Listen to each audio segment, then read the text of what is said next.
Subscribe करें मेरे channel को और साथ ही बेल आइकन को दबाना बिल्कुल ना भूलें ताकि आपको हर वीडियो का अपडेट मिल सके। अब आप देखिए कि ये है वो सूरत हाल जिस सूरत हाल में पूरी दुनिया मोहम्मद बिन सलमान को मुजरिम करार दे रही है, समझ रही है, कानों से सुन रही है, आंखों से देख रही है। और अब जो है वीडियो, अब उनकी वीडियो गर्दन से जो चेहरे को अलग किया गया, खून से लथपथ, हाथ कटे हुए, पैर कटे हुए, वो वीडियो भी आ गई। अब वो जगह भी देख ली गई है, यानी अब इस वक्त जो है उनके टुकड़े जो जिस्म के किए गए हैं वो भी अब इस वक्त वीडियो पर दुनिया भर में दिखाए जा रहे हैं। ऐसे मुजरिम की तारीफ इमाम हरम अब्दुर्रहमान सुदैस हरम की सीढ़ी पे कर रहा है और कहता है कि वो तो मुल्हम है, मुहद्दस है। हजरत उमर के लिए जो लफ्ज हुजूर ने इस्तेमाल किया था वो भी यूं, इन यकू फी उम्मती मुहद्दसुन फउमर इन यकू। अब आप बताइए कि उस झूठ के कारोबार में हरम का इमाम भी शरीक है। इससे पहले वो बयान दे चुका वाशिंगटन में कि ट्रंप और सलमान ये पूरी दुनिया के दो कायद हैं जो अमन व अमान की तरफ ले जा रहे हैं।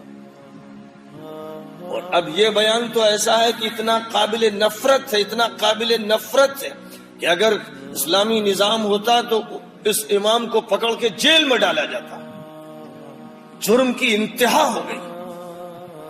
जबान उसकी मुलुकियत परस्ती और शाह परस्ती के लिए इस्तेमाल हो रही है। अपने मकाम को फरामोश करके एक दुनिया परस्त, हुक्काम परस्त वो आलिम बन गया और इमामत की गद्दी पे उसको बिठाया इसीलिए गया कि वो यही बोले। जाहिर है कि जब वो उस गद्दी से बोलेगा कि मोहम्मद बिन सलमान तो मुहद्दस है, यानी अल्लाह बात करता है उनसे, मुल्हम है, इल्हाम हुआ कि जमाल खाशकजी के टुकड़े कर दो तो किया, इल्हाम हुआ कि सिफरुल हवाली को कैद कर दो तो कैद कर दिया, वो तो मुल्हम है। कोई और अगर किसी के बारे में ये कह दे सारे उलमा चीख पड़ेंगे कि अच्छा इसको मेहदी बना दिया, ईसा बना दिया, नबी बना दिया, खत्म नबूवत की तंजीमें चिल्लाएंगी, चीखेंगी। और यही सब हक के लिए बोलने वाले नाम निहाद मौलवी वहां जब ये बात होती है तो न वो सुदैस के खिलाफ बोलते, न वो मोहम्मद बिन सलमान के खिलाफ, न सलमान के खिलाफ, न आले सऊद के खिलाफ बोलते। यहाँ क्या हो जाता है? कौन सी बीमारी है? उनके ताले क्यों लगते हैं? बहरहाल ये दोनों ही बातें बड़ी संगीन हैं और समझ लीजिए कि हरमैन हमारे हाथों से निकल चुके। एक वक्त था कि बातिनिया तबके के करामीता फिरके ने हमला किया था और हरम में लोगों को मारा था और हजर अस्वद को तोड़कर बहरैन ले गए थे। आज ये अभी तोड़ फोड़ तो नहीं हुई है, लेकिन उसकी रूहानियत का सौदा कर दिया गया है, उसके तकद्दुस को खत्म कर दिया गया है, उसकी इज्जत को पामाल कर दिया गया है। निफाक की बोलियां बोली जा रही हैं, कुफ्र की सदा लगाई जा रही है, इसराइल को उसकी निगरानी दी जा रही है। मैं नहीं कह रहा हूं, तुम्हारे पर्सनल बोर्ड का जनरल सेक्रेटरी कह रहा है।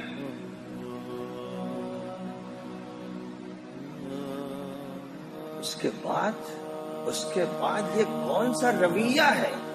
समझ से बाहर है। और बस इल्लाह अल्लाह ही से शिकायत कर सकता है बंदा कि अल्लाह तू ही इनको सजा दे दे। अल्लाह ही से पूरी उम्मत को दुआ करना चाहिए कि अल्लाह इस मुजरिम खानदान को और उसके इन अफराद को इस जमीन से दूर कर दे। ये रहेंगे तो फिर वो दिन दूर नहीं है कि मदीना मुनव्वरा में बनु कैनुका, बनु कुरैजा और बनु नजीर के फिर किले बन जाएंगे। ये मुतालबा है। खैबर तो गोया समझ लो कि दे दिया उन्होंने। ये समझ लो कि खैबर में वो पहुंच चुके हैं।